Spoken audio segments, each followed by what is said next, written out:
ನಮಸ್ತೆ ಗೆಳೆಯರೇ, ಇವತ್ತು ಹೊಸ ವಿಡಿಯೋ ಹಾಗೂ ಹೊಸ ಮಾಹಿತಿಯೊಂದಿಗೆ ನಿಮ್ಮ ಮುಂದೆ ಹಾಜರಿದ್ದೇವೆ. ಈ ಒಂದು ಮಾಹಿತಿಯು ಮಹಿಳಾ ಮತ್ತು ಮಕ್ಕಳ ಅಭಿವೃದ್ಧಿ ಹಾಗೂ ವಿಕಲಚೇತನರ ಮತ್ತು ಹಿರಿಯ ನಾಗರಿಕರ ಸಬಲೀಕರಣ ಇಲಾಖೆ ಅಡಿಯಲ್ಲಿ ಕರ್ನಾಟಕ ರಾಜ್ಯ ಮಹಿಳಾ ಅಭಿವೃದ್ಧಿ ನಿಗಮ ವತಿಯಿಂದ 2023 ಮತ್ತು 24ನೇ ಸಾಲಿಗೆ ನಿಗಮದ ವಿವಿಧ ಯೋಜನೆಗಳಿಗೆ ಅರ್ಜಿ ಆಹ್ವಾನಿಸಲಾಗಿದೆ. ಈ ಯೋಜನೆಯ ಕುರಿತು ನಾವು ಸಂಪೂರ್ಣ ಮಾಹಿತಿ ಈ ವಿಡಿಯೋದಲ್ಲಿ ನೀಡಲಿದ್ದೇವೆ. ದಯವಿಟ್ಟು ಈ ವಿಡಿಯೋನ ಕೊನೆವರೆಗೆ ನೋಡಿ, ಯಾಕೆಂದರೆ ಈ ಮಾಹಿತಿ ನಿಮಗೆ ಸಂಪೂರ್ಣವಾಗಿ ಲಭ್ಯವಾಗಲಿ. ಇದೇ ರೀತಿ ಮಾಹಿತಿಗಳನ್ನು ಸ್ವೀಕರಿಸಲು ನಮ್ಮ ಯೂಟ್ಯೂಬ್ ಚಾನಲ್ ಸಬ್ಸ್ಕ್ರೈಬ್ ಹಾಗೂ ಬೆಲ್ ಐಕಾನ್ ಒತ್ತಿ ನೋಟಿಫಿಕೇಶನ್ ಆನ್ ಮಾಡಿಕೊಳ್ಳಿ. ನಿಮಗೆ ಇದೇ ರೀತಿ ಮಾಹಿತಿಗಳು ತಲುಪುತ್ತಾ ಇರುತ್ತೆ ಗೆಳೆಯರೇ. ಗೆಳೆಯರೇ, ಈ ವಿಡಿಯೋನ ಶುರು ಮಾಡೋಣ.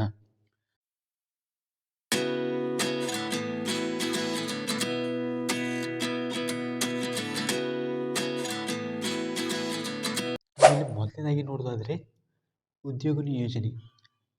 ಈ ಯೋಜನೆಯಲ್ಲಿ ಮಹಿಳೆಯರ ಆದಾಯ ಉತ್ಪನ್ನಕರ, ಅಂದರೆ ಹಪ್ಪಳ ತಯಾರಿಕೆ ಆಗಿರ್ಬೋದು, ಉಪ್ಪಿನಕಾಯಿ ತಯಾರಿಕೆ ಆಗಿರ್ಬೋದು, ಮಸಾಲೆ ಪದಾರ್ಥಗಳ ತಯಾರಿಕೆ ಆಗಿರ್ಬೋದು, ಮತ್ತು ಟೇಲರಿಂಗ್ ಅಂಗಡಿ ಮತ್ತು ಸಣ್ಣ ಪುಟ್ಟ ವ್ಯಾಪಾರಗಳ ಚಟುವಟಿಕೆಗಳಲ್ಲಿ ತೊಡಗಿಸಿಕೊಂಡು ಸ್ವಯಂ ಉದ್ಯೋಗಿಗಳಾಗಲು ಬ್ಯಾಂಕ್ಗಳ ಮೂಲಕ ಸಾಲ ಮತ್ತು ನಿಗಮದ, ಅಂದರೆ ಕರ್ನಾಟಕ ರಾಜ್ಯ ಮಹಿಳಾ ಅಭಿವೃದ್ಧಿ ನಿಗಮದ ಮೂಲಕ ಸಹಾಯಧನ ನೀಡಲಾಗುತ್ತದೆ.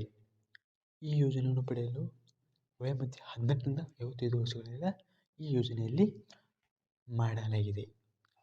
ಹಾಗೆ ಮುಂದೆ ನೋಡೋದಾದರೆ ಪರಿಶಿಷ್ಟ ಜಾತಿ, ಪರಿಶಿಷ್ಟ ಪಂಗಡದ ಫಲಾನುಭವಿಗಳಿಗೆ ನೋಡೋದಾದರೆ ಆದಾಯ ಮಿತಿ, ಅಂದರೆ ಇಯರ್ಲಿ ಇನ್ಕಮ್ 2 ಲಕ್ಷಗಳವರೆಗೆ ನಿಮಗೆ ಈ ಯೋಜನೆಗಳು ಪಡೆಯಬೇಕಾದಲ್ಲಿ ನಿಮ್ಮ ಆದಾಯದ ಮಿತಿ ಪರಿಶಿಷ್ಟ ಪಂಗಡ ಮತ್ತು ಪರಿಶಿಷ್ಟ ಜಾತಿಗೆ 2 ಲಕ್ಷಗಳವರೆಗೆ ಇರಬೇಕಾಗುತ್ತದೆ.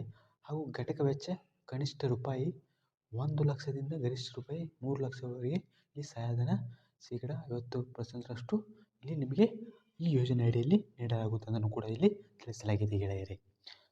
ಹಾಗೆ ಎರಡನೇದಾಗಿ ನೋಡೋದಾದರೆ ಸಾಮಾನ್ಯ ವರ್ಗ, ಅಂದರೆ ಜನರಲ್ ಕ್ಯಾಟಗರಿಯವರಿಗೆ ಆದಾಯ ಮಿತಿ ರೂಪಾಯಿ 1.5 ಲಕ್ಷಗಳವರೆಗೆ ಇಲ್ಲಿ ಆದಾಯದ ಮಿತಿ ಇರಬೇಕಾಗುತ್ತದೆ. ಹಾಗೆ ಘಟಕ ವೆಚ್ಚ ಗರಿಷ್ಠ ಇಲ್ಲಿ ಇವರಿಗೆ ಜನರಲ್ ಕ್ಯಾಟಗರಿಯವರಿಗೆ 3 ಲಕ್ಷಗಳವರೆಗೆ ಇಲ್ಲಿ ಈ ಯೋಜನೆಯಲ್ಲಿ ಸಹಾಯಧನ ಶೇಕಡ 30% ಇಲ್ಲಿ ನೀಡಲಾಗುತ್ತದೆ ಗೆಳೆಯರೇ. ಹಾಗೆ ಎರಡನೇದಾಗಿ ನೋಡೋದಾದರೆ ಚೇತನ್ ಯೋಜನೆ. ಈ ಯೋಜನೆ ಕುರಿತು ತಿಳಿಯೋಣ. ಮಹಿಳೆಯರು ಆದಾಯ ಉತ್ಪನ್ನ, ಅಂದರೆ ಕೋಳಿ ಸಾಕಾಣಿಕೆ, ತರಕಾರಿ ಅಂಗಡಿ ಆಗಿರಬಹುದು, ಡೈರಿ ಉತ್ಪನ್ನಗಳ ತಯಾರಿಕೆ ಆಗಿರಬಹುದು ಮತ್ತು ಮಾರುಕಟ್ಟೆ ಇಂಥ ಚಟುವಟಿಕೆ ಕೈಗೊಳ್ಳಲು ಅನುವಾಗುವಂತೆ ನಿಗಮದಿಂದ ನೇರವಾಗಿ ತಲಾ 30,000 ರೂಪಾಯಿಗಳ ಪ್ರೋತ್ಸಾಹಧನವನ್ನು EDP, ಅಂದರೆ ಆಂಟ್ರಪ್ರನರ್ಶಿಪ್ ಡೆವಲಪ್ಮೆಂಟ್ ಪ್ರೋಗ್ರಾಮ್, ಉದ್ಯಮಶೀಲತಾ ಅಭಿವೃದ್ಧಿ ತರಬೇತಿಯೊಂದಿಗೆ ಇಲ್ಲಿ ಈ ಒಂದು ಆರ್ಥಿಕ ಸಹಾಯವನ್ನು ಇಲ್ಲಿ ನೀಡಲಾಗುತ್ತದನ್ನು ಕೂಡ ನಾವಿಲ್ಲಿ ನೋಡಬಹುದಾಗಿದೆ ಗೆಳೆಯರೇ. ಈ ಒಂದು ಚೇತನ್ ಯೋಜನೆಯನ್ನು ಪಡೆಯಬೇಕಾದಲ್ಲಿ ವಯೋಮಿತಿ 18 ವರ್ಷ ಮೇಲ್ಪಟ್ಟ ಇರಬೇಕು. ಯಾವುದೇ ವ್ಯಕ್ತಿ 18 ವರ್ಷ ಮೇಲ್ಪಟ್ಟಲ್ಲಿ ಇರಬೇಕಾಗುತ್ತದೆ ಅನ್ನೋದು ಕೂಡ ಇಲ್ಲಿ ಈ ಯೋಜನೆಯಲ್ಲಿ ತಿಳಿಸಲಾಗಿದೆ ಗೆಳೆಯರೇ. ಹಾಗೆ ಮೂರನೇದಾಗಿ ನೋಡೋದಾದರೆ ಧನಶ್ರೀ ಯೋಜನೆ. ಕರ್ನಾಟಕ ರಾಜ್ಯದಲ್ಲಿ ವಾಸಿಸುತ್ತಿರುವ 18ರಿಂದ 60 ವಯೋಮಿತಿಯ HIV ಸೋಂಕಿತ ಬಾಧಿತ ಮಹಿಳೆಯರಿಗೆ ಸ್ವಯಂ ಉದ್ಯೋಗ ಕೈಗೊಳ್ಳಲು ತಲಾ ರೂಪಾಯಿ 30,000ಗಳ ಪ್ರೋತ್ಸಾಹಧನವನ್ನು, ಅದು ಕೂಡ EDP ಅಂದರೆ ಆಂಟ್ರಪ್ರನರ್ಶಿಪ್ ಡೆವಲಪ್ಮೆಂಟ್ ಪ್ರೋಗ್ರಾಮ್, ಅಂದರೆ ಉದ್ಯಮಶೀಲತಾ ತರಬೇತಿ ಅಭಿವೃದ್ಧಿ ಕಾರ್ಯಕ್ರಮದೊಂದಿಗೆ ಇಲ್ಲಿ ನಿಮಗೆ ತರಬೇತಿ ನೀಡುವುದರ ಮೂಲಕ ಇಲ್ಲಿ 30,000 ರೂಪಾಯಿಗಳ ಇಲ್ಲಿ ನಿಮಗೆ ಈ ಯೋಜನೆ ಅಡಿಯಲ್ಲಿ ನಿಮಗೆ ಇಲ್ಲಿ ಒಂದು ಸಹಾಯವನ್ನು ಇಲ್ಲಿ ನೀಡಲಾಗುತ್ತದೆ ಗೆಳೆಯರೇ. ಹಾಗೆ ನಾಲ್ಕನೇದಾಗಿ ನೋಡೋದಾದರೆ ಲಿಂಗತ್ವ ಅಲ್ಪಸಂಖ್ಯಾತರ ಪುನರ್ವಸತಿ ಯೋಜನೆ. ಅಂದರೆ ಲಿಂಗತ್ವ ಅಲ್ಪಸಂಖ್ಯಾತರು, ಅಂದರೆ ಇಲ್ಲಿ ಲಿಂಗತ್ವ ಅಲ್ಪಸಂಖ್ಯಾತರನ್ನು, ಅಂದರೆ ಮಂಗಳಮುಖಿಯರಾಗಿರ್ಬೋದು, ಸಲಿಂಗಕಾಮಿ ಆಗಿರ್ಬೋದು, ಅಂಥ ವ್ಯಕ್ತಿಗಳನ್ನು ಸಮಾಜದ ಮುಖ್ಯವಾಹಿನಿಗೆ ತರುವ ಉದ್ದೇಶದಿಂದ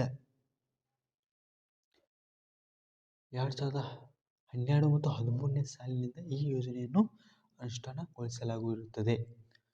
ಹಾಗೆ ಅವರನ್ನು ಆರ್ಥಿಕವಾಗಿ ಮತ್ತು ಸಾಮಾಜಿಕವಾಗಿ ಸಬಲೀಕರಣಗೊಳಿಸಲು ಆದಾಯ ಉತ್ಪನ್ನ ಚಟುವಟಿಕೆ ಕೈಗೊಳ್ಳಲು ನಿಗಮದಿಂದ ನೇರವಾಗಿ ತಲಾ ರೂಪಾಯಿ 30,000 ರೂಪಾಯಿಗಳ ಪ್ರೋತ್ಸಾಹಧನವನ್ನು ಅಂದರೆ ಇ ಡಿ ಪಿ ಒಂದು ಉದ್ಯಮಶೀಲತಾ ಅಭಿವೃದ್ಧಿ ಕಾರ್ಯಕ್ರಮ ತರಬೇತಿಯೊಂದಿಗೆ ಅವರಿಗೆ ಈ ಯೋಜನೆಯಲ್ಲಿ ಆರ್ಥಿಕ ಸಹಾಯವನ್ನು ಮಾಡಲಾಗುತ್ತದೆ ಅನ್ನೋದು ಕೂಡ ಇಲ್ಲಿ ನಾವು ನೋಡಬಹುದಾಗಿದೆ ಗೆಳೆಯರೇ.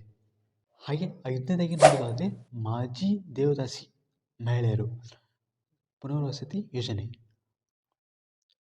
ಈ ಯೋಜನೆಯು 1993, 94 ಮತ್ತು 2007 ಮತ್ತು 8ರ ಸಮೀಕ್ಷೆಯಲ್ಲಿ ಗುರುತಿಸಿರುವ ಈ ಒಂದು ಇಸ್ವಿಯಲ್ಲಿ ಗುರುತಿಸಿರುವ ಮಾಜಿ ದೇವದಾಸಿ ಮಹಿಳೆಯರಿಗೆ ಆದಾಯಯುತವಾದ ಚಟುವಟಿಕೆಯನ್ನು ಕೈಗೊಳ್ಳಲು ರೂಪಾಯಿ 30,000 ಪ್ರೋತ್ಸಾಹಧನವನ್ನು ಅದು ಉದ್ಯಮಶೀಲತಾ ಅಭಿವೃದ್ಧಿ ಕಾರ್ಯಕ್ರಮದ ತರಬೇತಿಯೊಂದಿಗೆ ಇಲ್ಲಿ ಒಂದು 30,000 ಒಂದು ಆರ್ಥಿಕ ಸಹಾಯವನ್ನು ನೀಡಲಾಗುವುದನ್ನು ಕೂಡ ಇಲ್ಲಿ ತಿಳಿಸಲಾಗಿದೆ ಗೆಳೆಯರೇ. ಈಗಾಗಲೇ ಈ ಯೋಜನೆಯಲ್ಲಿ ದೊರೆಯುವ ಮಾಹಿತಿಯನ್ನು ಈ ವಿಡಿಯೋದಲ್ಲಿ ನೀವು ಪಡೆದುಕೊಂಡಿದ್ದೀರಿ. ಈ ಯೋಜನೆಯನ್ನು ಪಡೆಯಬೇಕಾದಲ್ಲಿ ಈ ಮೇಲಿನ ಯೋಜನೆಗಳನ್ನು ಪಡೆಯಬೇಕಾದಲ್ಲಿ ಅಗತ್ಯವಿರುವ ದಾಖಲೆಗಳನ್ನು ಕೂಡ ನಾವು ಇಲ್ಲಿ ಚರ್ಚೆ ಮಾಡೋಣ ಗೆಳೆಯರೇ. ಮೊದಲನೇದಾಗಿ ನೋಡೋದಾದರೆ ಪಾಸ್ಪೋರ್ಟ್ ಸೈಜ್ ಫೋಟೋ ಬೇಕಾಗಿರುತ್ತದೆ. ಎರಡನೇದಾಗಿ ಆಧಾರ್ ಕಾರ್ಡ್ ಮತ್ತು ಜನ್ಮ ಪ್ರಮಾಣ ಪತ್ರ, ಬರ್ತ್ ಸರ್ಟಿಫಿಕೇಟ್ ಮತ್ತು ರೇಷನ್ ಕಾರ್ಡ್. 5ನೇದು ಜಾತಿ ಮತ್ತು ಆದಾಯ ಪ್ರಮಾಣ ಪತ್ರ. 6ನೇದು ಬ್ಯಾಂಕ್ ಪಾಸ್ಬುಕ್ ಕೂಡ ಇಲ್ಲಿ ನಿಮಗೆ ಅರ್ಜಿದಾರರು ತಮ್ಮ ಬ್ಯಾಂಕ್ ಖಾತೆಗೆ ಆಧಾರ್ ಸೀಟಿಂಗ್ ಲಿಂಕ್ ಮಾಡಿಸಿರಬೇಕು. ಇಲ್ಲಿ ನಿಮ್ಮ ಬ್ಯಾಂಕ್ ಪಾಸ್ಬುಕ್ ಒಂದು ಆಧಾರ್ ಸೀಟಿಂಗ್ ಮಾಡಿಸಿರಬೇಕು ಅನ್ನೋದು ಕಡ್ಡಾಯ ಕೂಡ ಇಲ್ಲಿ ತಿಳಿಸಲಾಗಿದೆ ಗೆಳೆಯರೇ. ಇದೇ ರೀತಿ ಮಾಹಿತಿಗಳನ್ನು ಸ್ವೀಕರಿಸಲು ನಮ್ಮ ಯೂಟ್ಯೂಬ್ ಚಾನಲ್ ಸಬ್ಸ್ಕ್ರೈಬ್ ಹಾಗೂ ಬೆಲ್ ಐಕಾನ್ ಒತ್ತಿ ನೋಟಿಫಿಕೇಶನ್ ಆನ್ ಮಾಡಿಕೊಳ್ಳಿ. ನಿಮಗೆ ಇದೇ ರೀತಿ ಮಾಹಿತಿಗಳು ತಲುಪುತ್ತಾ ಇರುತ್ತೆ ಗೆಳೆಯರೇ. ಹಾಗೆ ಈಗಾಗಲೇ ನೀವು ಈ ಯೋಜನೆ ಕುರಿತು ಮಾಹಿತಿಯನ್ನು ಪಡೆದುಕೊಂಡಿದ್ದೀರಿ. ಇಲ್ಲಿ ನಾವು 7ನೇದಾಗಿ ನೋಡೋದಾದರೆ ಅರ್ಜಿ ಸಲ್ಲಿಸಲು ಕೊನೆಯ ದಿನ. ಈ ಯೋಜನೆಯನ್ನು ನೀವು ಅರ್ಜಿಯನ್ನು ಸಲ್ಲಿಸಲು 22/11/2023 ಬೆಳಿಗ್ಗೆ 10ರಿಂದ 2022 ಡಿಸೆಂಬರ್ 2023ರವರೆಗೆ ಇಲ್ಲಿ ಸಂಜೆ 5:30ರವರೆಗೆ ನೀವು ಇಲ್ಲಿ ಕೂಡ ಅರ್ಜಿಯನ್ನು ಸಲ್ಲಿಸಬಹುದಾಗಿರುತ್ತದೆ ಗೆಳೆಯರೇ. ಹಾಗೆ 8ನೇದಾಗಿ ನೋಡೋದಾದರೆ ಅರ್ಜಿ ಸಲ್ಲಿಸುವ ವಿಧಾನ. ಈ ಒಂದು ಈಗಾಗಲೇ ಈ ಯೋಜನೆ ಕುರಿತು ಸಂಪೂರ್ಣ ಮಾಹಿತಿಯನ್ನು ನೀವು ತಿಳಿದುಕೊಂಡಿದ್ದೀರಿ. ಈ ಯೋಜನೆ ಪಡೆಯಬೇಕಾದಲ್ಲಿ ನೀವು ಏನು ಮಾಡಬೇಕು ಅನ್ನೋದು ಕೂಡ ನಾವು ಈ ವಿಡಿಯೋದಲ್ಲಿ ತಿಳಿಯೋಣ ಗೆಳೆಯರೇ. ಈ ಎಲ್ಲ ಯೋಜನೆಗಳಿಗೆ ಅರ್ಜಿಗಳು ಸೇವಾ ಸಿಂಧು ಮತ್ತು ಗ್ರಾಮನ್ ಕರ್ನಾಟಕ ಒನ್ ಅರ್ಜಿ ಅಲ್ಲಿ ಕೂಡ ನೀವು ಇಲ್ಲಿ ಗೆಳೆಯರೇ ಸೇವಾ ಸಿಂಧು ಆಗಿರ್ಬೋದು, ಗ್ರಾಮನ್ ಆಗಿರ್ಬೋದು, ಕರ್ನಾಟಕ ಒನ್ ಆಗಿರ್ಬೋದು, ಇಲ್ಲಿ 3 ಒಂದು ಜಾಗದಲ್ಲಿ ಕೂಡ ನೀವು ಆನ್ಲೈನ್ ಆಗಿ ಆ ಒಂದು ಅರ್ಜಿಯನ್ನು ಸಲ್ಲಿಸಬಹುದಾಗಿರುತ್ತದೆ. ಹಾಗೆ 9ನೇದಾಗಿ ನೋಡೋದಾದರೆ ಹೆಚ್ಚಿನ ಮಾಹಿತಿಗಾಗಿ ಅಂದರೆ ನಿಮಗೆ ಇನ್ನೂ ಹೆಚ್ಚಿನ ಮಾಹಿತಿ ಬೇಕಾದಲ್ಲಿ 8ನೇದಾಗಿ ನೋಡೋದಾದರೆ ಜಿಲ್ಲೆಯ ಉಪ ನಿರ್ದೇಶಕರು ಮತ್ತು ಮಹಿಳಾ ಮತ್ತು ಮಕ್ಕಳ ಅಭಿವೃದ್ಧಿ ಇಲಾಖೆ ಹಾಗೂ ಜಿಲ್ಲೆಯ ಅಭಿವೃದ್ಧಿ ನಿರೀಕ್ಷಕರು ಕರ್ನಾಟಕ ರಾಜ್ಯದ ಮಹಿಳಾ ಅಭಿವೃದ್ಧಿ ನಿಗಮದ ಕಚೇರಿ ಅಥವಾ ವೆಬ್ಸೈಟ್ www.kswdc.karnataka.government.in ಸಂಪರ್ಕಿಸಬಹುದನ್ನು ಕೂಡ ನಾವು ಇಲ್ಲಿ ಹಾಗೆ ನಾವು ಪಡೆಯಬಹುದಾಗಿದೆ ಗೆಳೆಯರೇ. ಇದೇ ರೀತಿ ಮಾಹಿತಿಗಳನ್ನು ಸ್ವೀಕರಿಸಲು ನಮ್ಮ ಯೂಟ್ಯೂಬ್ ಚಾನಲ್ ಸಬ್ಸ್ಕ್ರೈಬ್ ಹಾಗೂ ಬೆಲ್ ಐಕಾನ್ ಒತ್ತಿ ನೋಟಿಫಿಕೇಶನ್ ಆನ್ ಮಾಡಿಕೊಳ್ಳಿ. ನಿಮಗೆ ಇದೇ ರೀತಿ ಮಾಹಿತಿಗಳು ತಲುಪುತ್ತಾ ಇರುತ್ತೆ ಗೆಳೆಯರೇ. ಈ ವಿಡಿಯೋನ ಕೊನೆವರೆಗೆ ನೋಡಿದ್ದಕ್ಕೆ ಧನ್ಯವಾದ ಗೆಳೆಯರೇ.